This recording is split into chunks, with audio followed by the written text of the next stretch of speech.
আমারি কণ্ঠে তুমি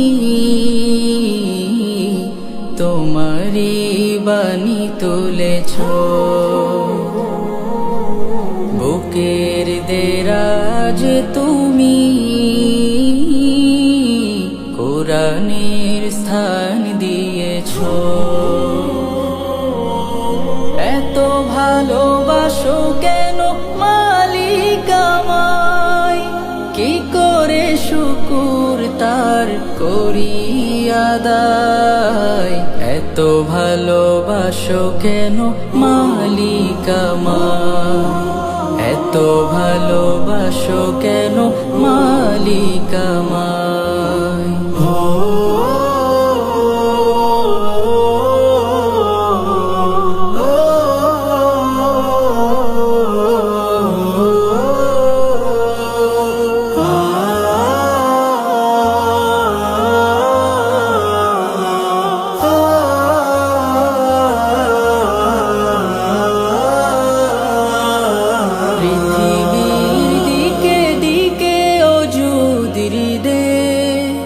কণ্ঠ আমার নামে তোমার গীতে,